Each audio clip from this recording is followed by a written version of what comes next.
you still need the human, but by auditing the time of where we're spending building media plans manually, it's obsolete at this point. So yeah, I mean, we just have a list of all the use cases and areas that we're doing it, and I still feel overwhelmed. I still see things that are happening that I'm like, how are we not using AI? Yeah. Every business is very different, right? I think if you can't tie your marketing directly to pipeline, sales, lifetime value, it's not marketing, it's just activity. AI-powered conversational shopping, and you saw with Shopify and Wayfair and all them coming out with UCP, where users sort of like they're going to rely on these assistants. We'll do it live. We'll do it live. Drop the mic with Jason Hunt. I guess one part of being from Montreal is you have to complain about it. And you always have to compare yourself to Toronto. I'm happen to like my work job has taken me to Toronto. We're also based all around Canada, so I travel a lot. But yeah, always there. I think my family is what keeping me from that. And it is an amazing place to live. It's an amazing place to be an entrepreneur. And I think you get that kind of city hustle and bustle without the crazy amount of time it takes to get to certain places like Toronto. Obviously our traffic is bad and stuff like that, but always here, really proud of Montreal. Love the Quebec French culture and what that's done to make the place a little joie de vivre, as we would say, and it's a special place. So define joie de vivre. If I'll live here forever, but right now I love it. Define joie de vivre for our listeners. Joie de vivre, it's like the joy of life, right? Joie de vivre. Yeah, joie de vivre. So it's just kind of like, I guess, the ability to enjoy life and not just working all the time, right? And just bringing that little element into it. Well, that's one thing for those that are not familiar with Quebec. It's the closest thing you can probably get in North America to Europe. Yes, exactly. I love traveling to Montreal. I actually was speaking at Social Next conference there in Ottawa, and I decided instead of taking the car or the plane, I took a train, and I absolutely loved it. Yeah, it's phenomenal. You ever take the Via when you're traveling around, or do you always just take flights?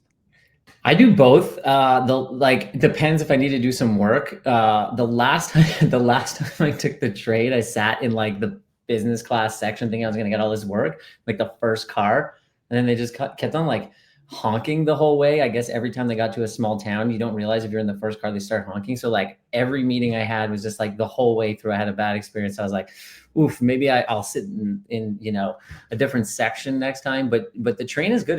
It's reliable. I just had a trip last week, and at 5 o'clock in the morning, I got to the airport with the snowstorm you guys had in Toronto, and everything was canceled. And the only way to really get there was through the train. So I like both. I'm not bougie in that way. I'll take either way. Summertime, I love taking a flight because I get up and I sometimes get into our Toronto office before our team does. And I'm like, if I can make it here from Montreal before you guys, no reason not to get in. So we need the Hyperloop though. We need to go that will be a game changer. We could take like a fast train. It should be like 3 hours. 100%. I actually, I wrote a LinkedIn post about it while I was on the train, talking about how great of an experience it was to be on this train, to just get right into the zone and get a ton of work done. And then by the end of that trip, I actually had to update the post being like, man, the Wi-Fi shoddy.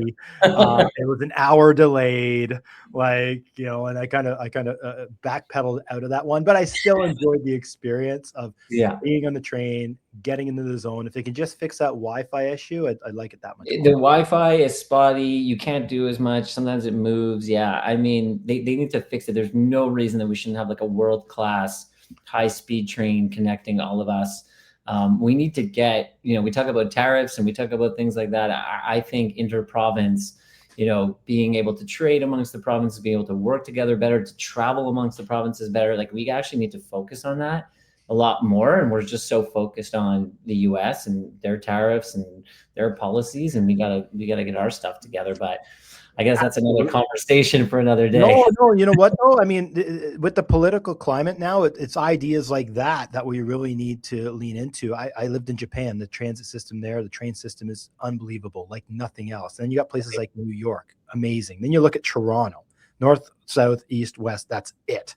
You know what I mean? It's 2 lines, and that's pretty much the end of it. Like there's so much potential, I think, for Canada to really, like you said, like have more accessibility to travel throughout the country. That's something that the government should probably lean into in years to come, obviously.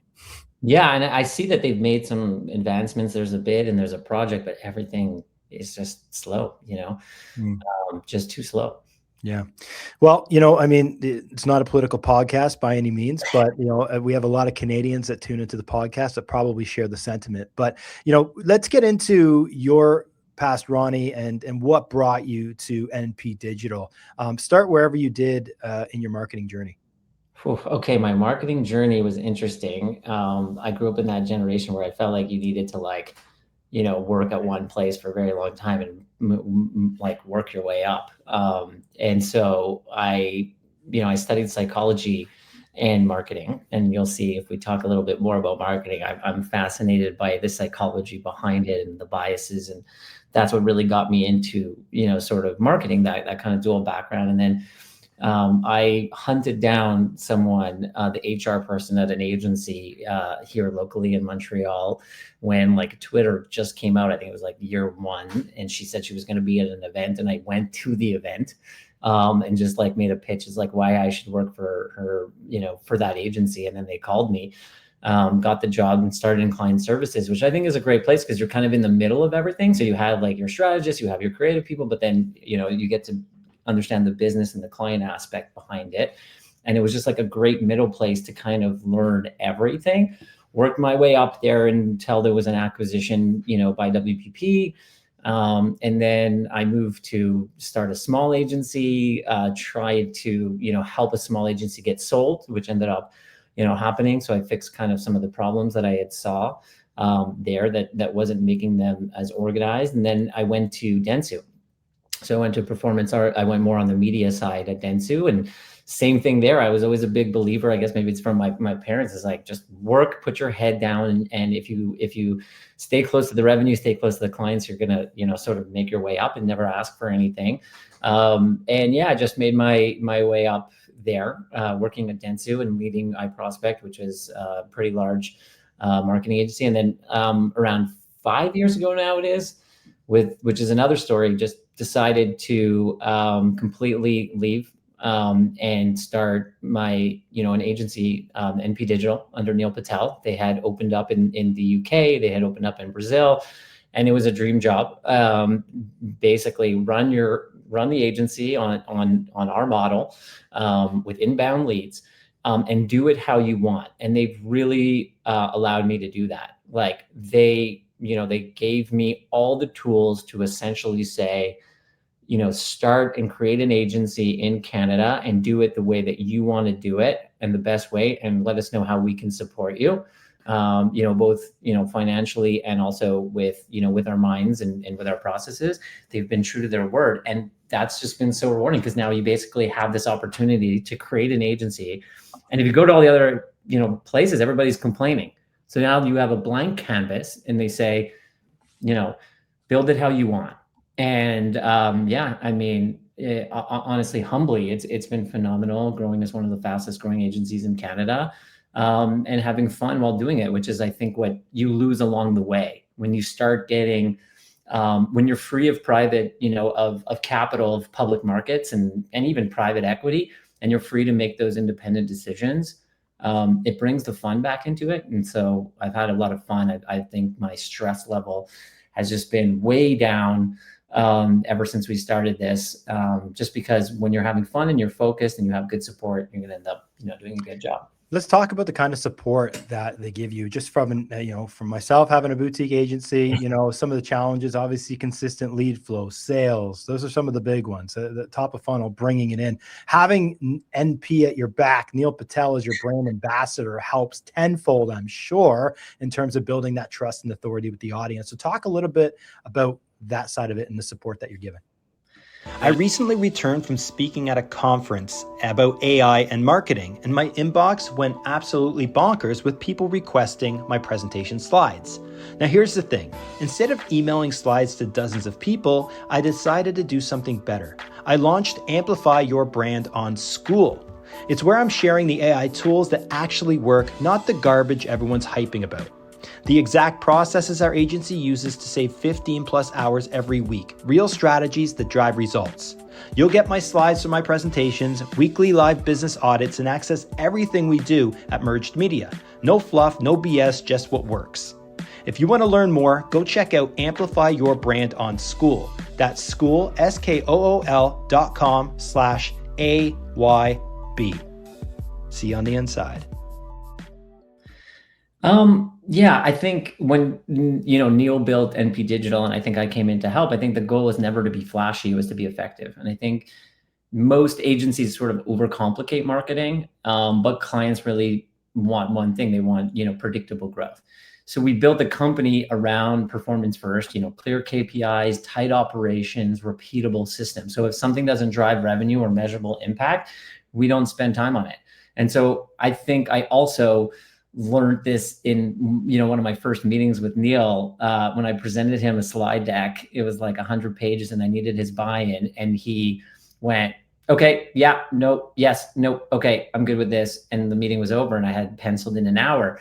And so operational clarity, I think, is huge for us. Like, everyone knows their role, the metrics they own, how they, their work sort of connects to clients' results. And I think that alignment lets us move fast without the chaos. And so I think we kept the messaging simple, because marketing isn't like supposed to be clever, right? It's supposed to convert. And so I think when you focus on results, you sort of remove the noise, clients stay, teams perform, and the business compounds. When you talk about measurable impact, what specific service are you seeing in 2026 that's really helping you create that measurable impact? I don't know if there's one. Every business is very different, right? Like, I think if you can't tie your marketing directly to like pipeline sales, lifetime value, it's not marketing, it's just activity. So, for a long time, I think, marketing hid for sure behind impressions and clicks and vanity metrics. Is just kind of why that came up, right? Because they were easy to show and they were hard to challenge. But I think like impressions don't pay salaries, the revenue does. And so like the companies winning today are treating marketing like an investment, right? Like, not an expense.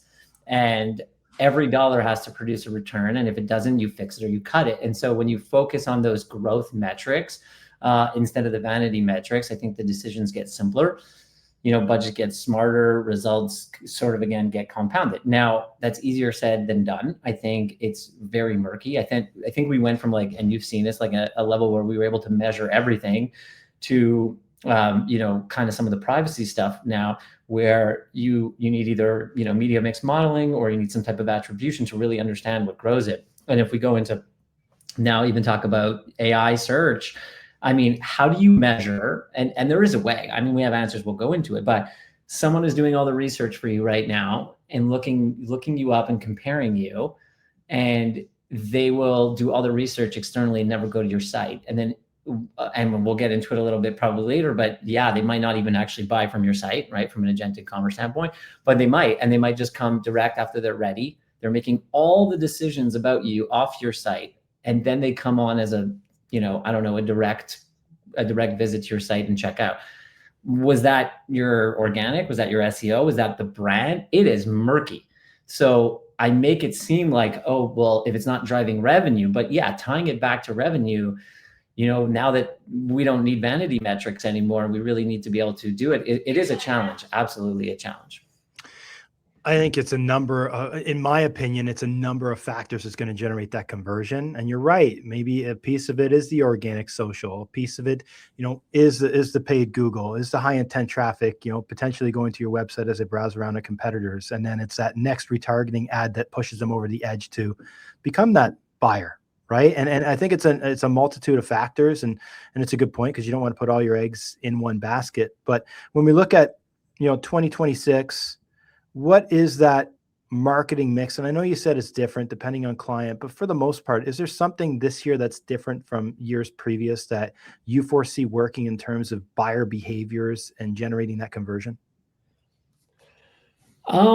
Yeah, I mean, I definitely think, how do we not have a podcast and talk about AI? Because, it is impacting people. And I think something like conversational commerce is redefining the buyer journey, right? I think it's like one of the most transformational shifts heading into 2026 is that sort of rise of AI powered conversational shopping. And you saw with, Shopify and Wayfair and all them coming out with UCP, where users sort of like, they're going to rely on these assistants and they're coming together to obviously understand that they're not just going to be looking for information anymore and comparing you. It's not just about, purchase decisions. They're actually going to be able to not only just compare products, but actually do everything from the checkout, right? I would say first party data kind of matters the most when it's used to generate revenue. We're seeing a lot of, marketplaces, things like that coming. And I think, what do you do with that first party data is becoming a huge competitive, like what kind of first party data is a competitive advantage sort of on its own. And when it's used intelligently, like it predicts needs, personalizes the journeys, removes that friction before the customer notices. Again, I can talk about content and creative, which is a whole other angle when it's a flood of AI content, right? And as AI sort of accelerates that content creation across every channel, I think brands are discovering that speed alone isn't enough. Like, when millennials and Gen Z can instantly tell the difference between automated output and something crafted with intention, I think, AI will become invaluable for streamlining research and distilling insights. But, at the end of the day, it's going to be an oversaturated landscape. And I still think creativity is going to, any workflow that combines AI plus humans is going to stand out. And that leads me to like human-led creativity and storytelling, I think become like a completely new differentiator, right? And we're seeing that a lot, that anytime you have that, human-led creativity, that it's going to stand out in certain campaigns. So yeah, 100%. Obviously, we've done research studies on comparing human versus AI content, and human content wins majority of the time. Human generated content, generated copy outperforms AI copy because a lot of the AI copy overused ChatGPT words and phrases, M dashes, all that stuff, right? And that has an impact when people see that in their feed in a Facebook post. They're scrolling past it more often than not because they know it's AI generated content without the influence of a human being. And that is, and we're seeing that, and more and more, obviously the systems are going to get much better in terms of creating that conversational scaffolding. When it comes to creating any sort of copy, AI generated copy, it's going to sound more and more like a human. I find with a lot of the noise that's out there right now with AI, people more often than not are really relying on those referrals more often. Probably not as much people emphasis on referral business than probably a decade ago. You know what I mean? You're seeing a lot more of it now because that's what people want to trust, people they know. I mean, yeah, there's a decade-old study called like your 1,000 first customers, right? And I know a lot of people talk about that. And it's like, if you're building a new brand, like you just get your niche customers that love you, that build that first 1,000, they're going to do all the work for you. So obviously, Neil Patel also talks about this a lot. I mean, word of mouth marketing is definitely there. And you'll see that more in customer, like an AI can help accelerate that, right? When it comes to customer reviews and synthesizing those and bring them to light. But yeah, I couldn't agree with you more. 100%. That's key. So how are you within the agency business leveraging AI for your clients, in what capacity? I mean, the use cases, we always start with the use cases, right? And so, and the value that it brings, right? And so, yeah, we just have a list of like all the, like, what I like to do actually, and how we built this is we asked our team to audit their time, and we looked at timesheets and we looked at where they were spending the most amount of time. And then we kind of built our use cases behind that. So a good example could be if we're building content calendars out for our clients and we're constantly sending, hey, here's, this content, you need to approve it. And our client has 300 different, people within the organization or small businesses because they're a franchise and they need to all approve it. What are we sending it by Excel? Are we sending it by an email? How do people comment? And you've seen what it's like with a Word document when everybody comments. So now with vibe coding, you can easily just create an individual platform for your client that has their logo that would have cost hundreds of thousands of dollars for a developer that you can build out based on that use case of where you're spending your time. So I mean, we are using it like that. We are using, and we also pick which tools. So we could say, are we building something or are we leveraging the tools that are out there? I mean, also we're using it for, we have a full creative production studio, and we take our data. Our data goes to the creative team. They make a nice, creative, production, and we test it. But can we actually test it before we go into market with AI? Yes. Can we build our clients, brand tone in there and figure out whether it's going to work? I mean, from every aspect, from A to Z, that's why it's such a loaded question. From the easy things that everybody's doing, from note takings to custom GPTs to create a brief, like we're using it, it's infused across the board. But before we invest and build things, we really audit time. One of the other examples is we built a tool to almost, at our detriment, cut out the media planner role.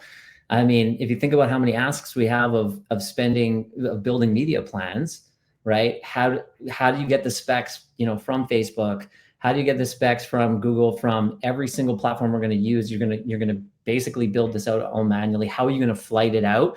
And if I had another $100,000 I want to spend this month, what is it going to do to my CPA or my cost of acquisition? Well, we can build that into the tools, and it will actually forecast and spit it all out. So you still need the human, but by auditing the time of where we're spending building media plans manually, it's obsolete at this point. So yeah, I mean, we just have a list of all the use cases and areas that we're doing it. And I still feel overwhelmed. I still see things that are happening that I'm like, how are we not using AI to do this? And it actually consumes me. So it's funny because talking 100%, we built my business partner built as a portal for managing our clients, which does so much heavy lifting. Like we can almost cancel our enterprise cloud account because we generated it ourselves. And I think this is a misconception that a lot of people have of agencies out there, is like, oh, your job must be so easy now. You can just lean on AI to create all this. No, you could do that. You can, garbage in, garbage out type of stuff. But to be honest, the benefit of it is the time that we actually spend a lot more time building these tools or enhancing our efficiency so we can have much greater output.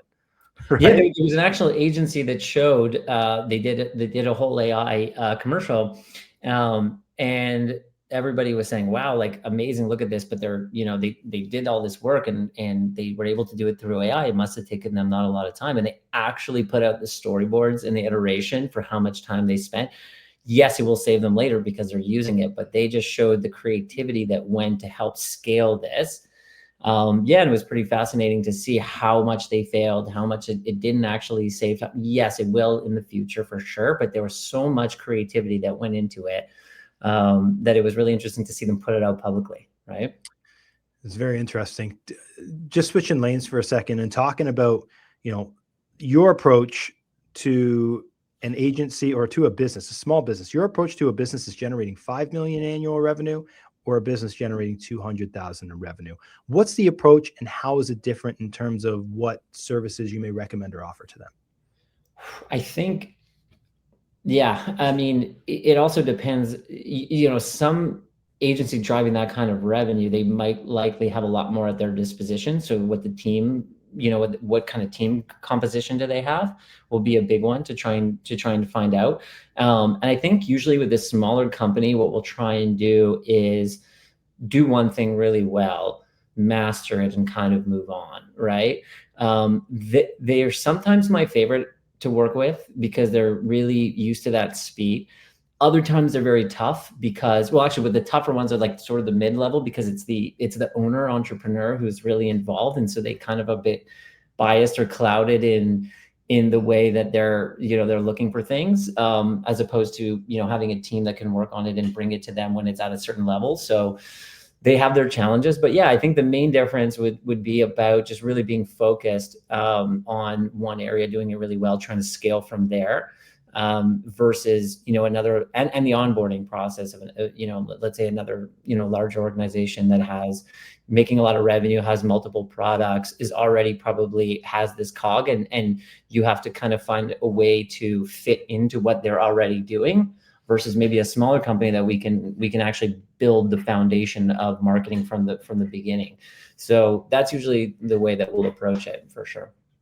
Are there certain industries that you lean into more than others, or are you industry agnostic? I think so all our leads are inbound, which I think is fascinating. And the way we do that is because we market ourselves, right? So that's a little bit of our differentiator, is like all the marketing that we're doing ourselves, everyone's involved. We're testing our own landing pages. We're doing our own AI, SEO. We're doing all that type of content. So having those leads, come inbound, I think really help us filter out the type of clients that we want to work with, that we think, in terms of like actual industries. I think what attracts naturally is performance. So like e-commerce, B2B SaaS lead gen, they come to us a lot because they want to see results, but we've touched everything because of the creative aspect that we offer. We also get the fun stuff working with, some of the other, L'Oreal or makeup or cosmetics. So we work across everything: auto, finance, we work B2B, we work e-commerce, we've done luxury, we've done retail, sports. I think there's a few big industries like telecom, specifically in Canada. In the US we haven't necessarily cracked yet, and there's a few others because we're still just getting going. But we tend to attract a lot of clients that they want results, they want demand gen, they want e-commerce, they want sales. And those are the ones that we've attracted. But yeah, all different types of industries, and we'll take it all. Love the challenge. Yeah, because it's interesting, because same with us. We've been around for a decade now, and it's, we never niched ever. And blessing and a curse. Blessing because you can take in any business. Curse because you're a chameleon and you have to be everything and have to know everything about every industry. And that's the big challenge. One day you're the auto mechanic, next day you're a female yogi skincare product. You know what I mean? So it's just like you have to navigate those waters. How do you navigate those waters and be a chameleon? Are there certain industries you just won't work with? There's not, I don't know if there's not certain industries I won't work with. I think it's more the fabric of the people and the product. Like and this could be a whole other podcast about like saying no, right? And I think people respect when you have that focus. I was just reading that like 65% of agencies globally say they're full service. And I think that's really interesting because like at the end of the day, people are picking you for making really hard decisions, making decisions under pressure, and the fabric and being specialized and being able to say, no, we don't do this, right? Or this isn't going to work, or we don't believe in that product. And I also think one of the myths is that you have to know everything about your client. You have to know their product better than they are. No, your job from an agency, from a consultancy, is that you get to see everything. You get to see the trends, you get to see this exact problem in different industries done, and you get to bring that perspective and be a sounding board for the client. And that's the value that you bring, not saying I know your merchandise better, or not to say you can't understand the ins and outs of how they work, that you understand the different categories that they have. You have to understand if they were brick and mortar or if they were a catalog business, or all those intricacies are important, but you don't need to know the product better than them. They'll know it. They're living and breathing it all day. So I think about our ability to service it too. Like if I don't really believe in this fractional, like putting half of FTEs on clients. Like I think what's differentiated is like, we've really been able to maintain the same people on the accounts, really be able to get budgets that allow us to like be integrated and part of that team. So for me, it's really about the people that we're working with, their understanding of like, there's a book written, right? And it's called You Get the Agency You Deserve. And it's also asking them questions about, how are you going to treat us? How are we going to how are we going to work, and how are we going to interview them to make it work together as a team? So I don't think there's any industries that we won't touch. I mean, there's certain things that like, I won't touch anything shady. I won't touch anything that we don't believe in. And I think, what is that expression they say? Like, if you have like one, you have one client in a specific industry, you don't have any experience, but if you have two, it's a specialization, right? So, it's interesting how that goes, that people don't want you to have touched their competitors, but at the same time, they want you to have experience in that field. Mm-hmm. It's true. And I think, you hit the nail on the head when you talk about the fresh perspective that somebody not in that industry or not niche can offer, because you do see that. Keep in mind, a lot of agencies out there that are niching down, they're trying to make it as cookie cutter as possible. Mm-hmm. They're trying to make it easy. And you and the auto mechanic next door and the one next to them, all their social media is going to look the same. All their ads are going to look the same. There's no differentiator. So when people are trying to decide or trying to grow an affinity for your brand, they're not getting that because it looks like every other auto mechanic out there. So that is one of the benefits for agencies like yours and ours that we have, is the fact that, we have that fresh perspective that we can bring to any industry and offer it. I think it's a really good kind of segue, because I do want to touch on it a little bit, is saying no. Because saying no, and I think this is something that, for us, and our we're a boutique. We're not a massive agency. Abby's, our key account rep, and we really want to guard Abby's time and headspace as much as possible. And we tell Abby, we empower Abby. The minute a client is doing a scope creep or giving you pressure for something that's not in your wheelhouse, you let us know. We have to guard the account manager's time and headspace, because that's one person that's on the front lines and has to have that welcoming persona and be in a good headspace every time she has those client calls. Absolutely. I think most agencies think that the culture comes from like perks or personality or any of those things. But I think culture really comes from standards and what you tolerate and what you refuse. So if you say yes to the wrong clients, you underprice your work, or you compromise your positioning in any way, I think no amount of team building is going to fix that. And I think standout culture really comes from clarity. So who do we serve? What are we great at? And what we don't do. And then from attracting talent, like top talent, they want to work where there's focus and respect for expertise, like not this sort of chaos disguised as opportunity. And that's how I feel about it. And that's the reality is you have to be in a situation where you're allowed to do that. So like as your own, entrepreneur, you're able to do that and I think that's why some of the larger agencies are sort of dying out, because they're not able to do that. There's too much pressure. So I don't know, there's so much negativity on the agency side. And I think one thing that's amazing is I just think it's such an amazing place to work for so many different reasons.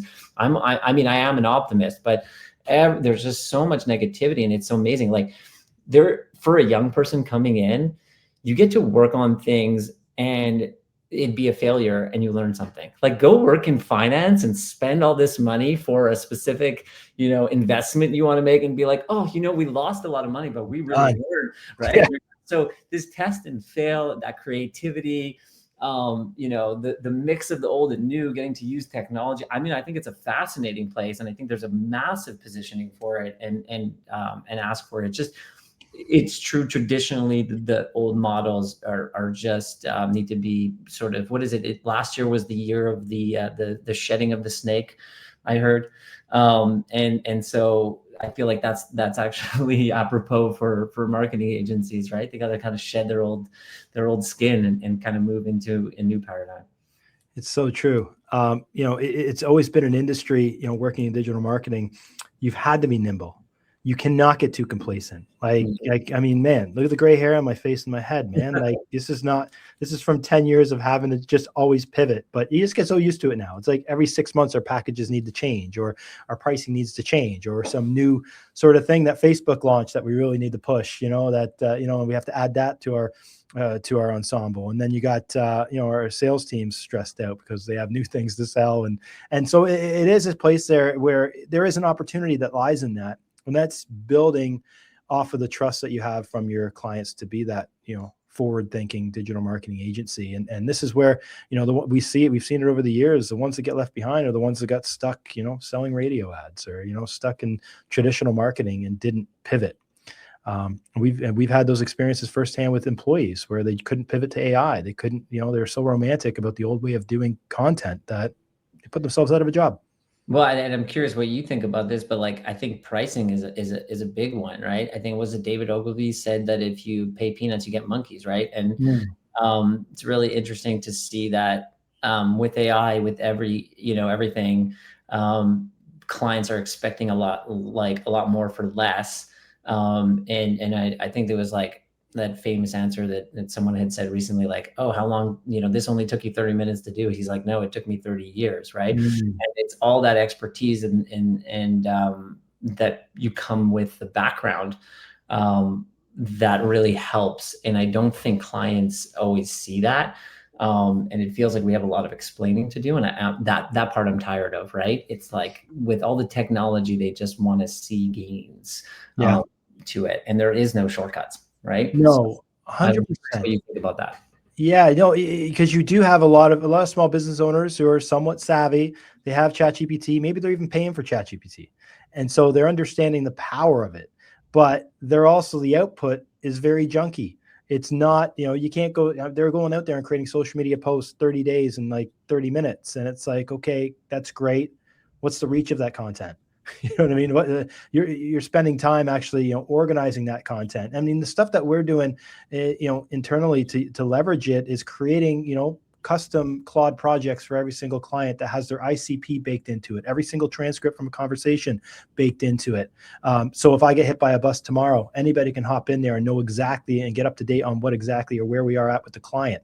Every offer, everything is baked into that project to be able to give us a really good 30-day social media posting plan based on conversations we've actually had with the client. It's ways like that we're leveraging AI to not just increase efficiency, but truly enhance output. Absolutely. Yeah. Yeah.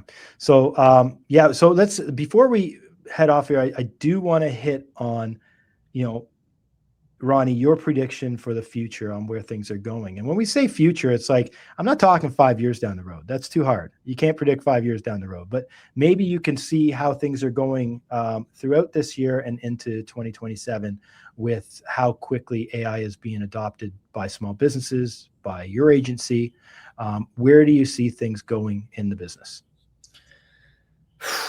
I think before we look at where things are necessarily going, I think what are the things that are truly tested and true that agencies or marketers need to stay to. And then I can say where it's going, especially with AI, because it's going so fast. I think the concept, for me at least, on research and data to drive creative and product, we actually have to go back and do, right? So like, I think of like that great P&G story with Febreze, right? Like the product work, the sales were flat because people literally couldn't smell their own homes, right? They were sort of nose blind, right? And they found that out. Research kind of showed that there was no pain point. So they sort of repositioned it as like a freshness ritual after all that research, right? Cleaning instead of an odor fix. And the same product, different insights, sales took off, right? That's, you think of Airbnb, the data showed that travelers weren't searching for cheap lodging. They wanted authentic local experiences. So what did they do? They shifted their entire messages from like, I think it's like belong anywhere to like live like a local, right? Spotify Wrap, they didn't sit in a room sort of brainstorming ads. They used that customer data to build something that people genuinely wanted to share.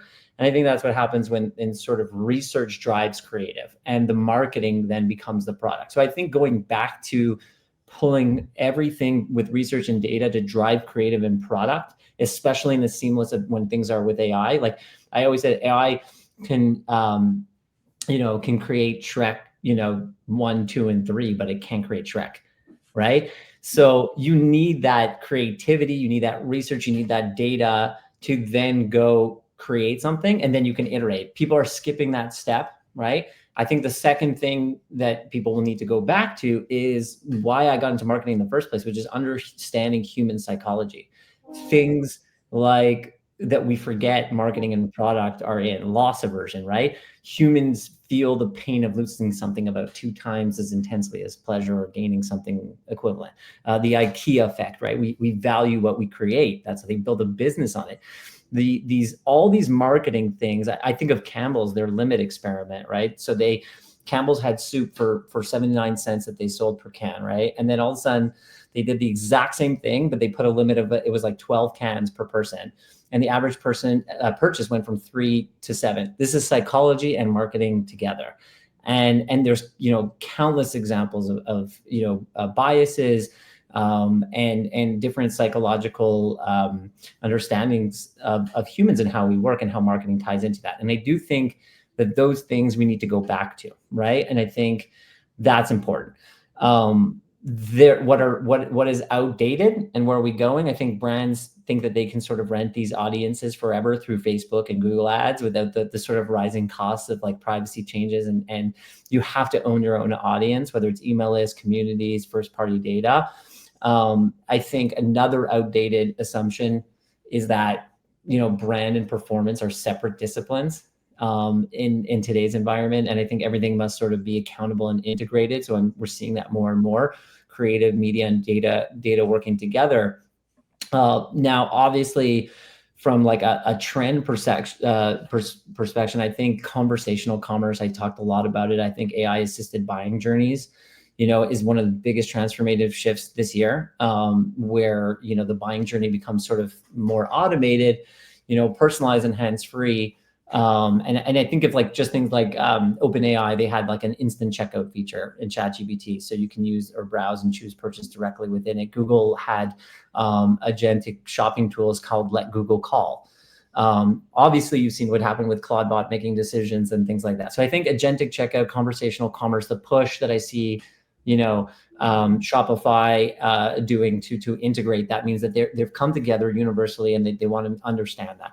The other thing is that you don't really control the narrative anymore. So we used to look at things on your website and say, I need an optimized website. I need, I'm spending so much time doing my own content. I'm doing CRO. And when you look at some of the citations and the work that's happening, and if you're researching a brand, the conversation is now not what you're feeding into it. It's actually what third parties and others, both customers and third parties, are saying about you. And that's a big narrative shift, right? So I definitely think understanding whether it's through digital PR, through brand building, I think to be able to win in that space, I think there was a study that was done, like you need around 250 documents produced for AI to actually, be convinced that your brand is going to be telling something is going to be authentic, right? Otherwise, it's coming from others. So I think that's another element that I think is really important. That shift of like, it's not just necessarily what we put out there, but what are others saying about us? And yeah, those are some big trends. That's a big question that we get asked a lot. I mean, you hit a lot there. But big question we get asked is, how can I show up in AI engines, right? How do the answer engine optimization, whatever you want to call it? Is it relevant? Is it important? First of all, is it important? And if it is, how do you show up? I think, look, this is what nobody's telling you about AI search. It's not some magical like new discipline. It's, SEO evolved, right? I think, was it John Mueller? From Google, he said it really well. There's no such thing as GEO or AEO without doing SEO fundamentals. So he's right. I think modern LLMs like, GPT-5, they use something called retrieval augmented generation, which, right, that RAG. And it means they're literally querying search engines in real time before answering questions. So I guess the translation is, if you're not showing up in traditional search, you're not going to show up in AI search either. So it is real. I saw some study, I think it was, might have been even Neil that put it out, right? Of like 35% of searches, starting with ChatGPT versus, going at Google's market share, which is crazy. I think people are searching in two different ways right now, right? They want to be able to find their own answers and sift through things, or they just want to be told directly what it's going to be and have a conversation with it. And I think those are happening. In terms of ranking there, like tactics, I think here's what you need to do. And in no particular order, right? I think the first thing you need to do is optimize for conversational queries. So think about how people actually talk. That's a huge shift to ChatGPT or Ask Siri a question. That's how you need to write. And then there's a whole science behind that, right? Between, do you write for semantic relevance or overlap? Like, are you answering the question specifically, or do you want to put a little bit more in it, right?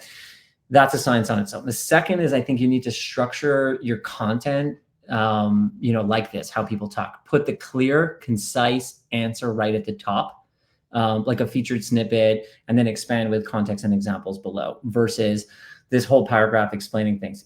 I talked a little bit about that RAG, the retrieval augmented generation, and what it does.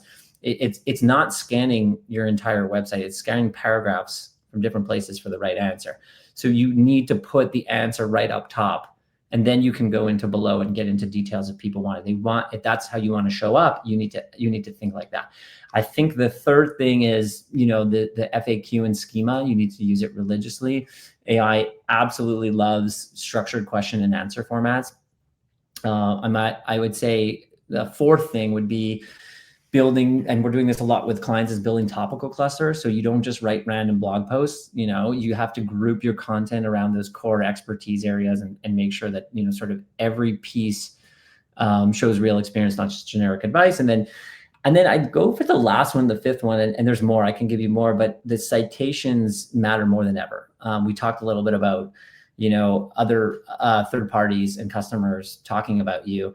We used to call it link building. We actually call it front links now, where it's not about being like in the back and getting them actually just linking to you. You need to be front and center, right? So you need to link to authoritative sources yourself, but most importantly, get them cited for yourself. And I think those are good. And I have a lot of other, smaller things that I think that we've picked up on that I can go into too. But I think if you follow those things in general, that's how you're going to end up getting cited. And then there's the whole measurement framework as well.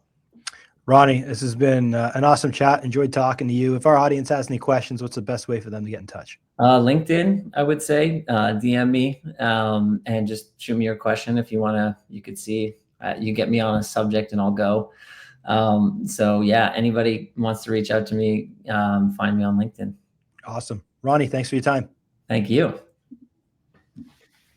Hey, thank you, podcast listener, for checking out that episode of Drop the Mic. If you liked that episode, I would love it if you went on over to your podcast platform and left us a 5-star review. And if you don't want to miss an upcoming episode of Drop the Mic, make sure you hit that subscribe button as well. Thanks again. See you soon.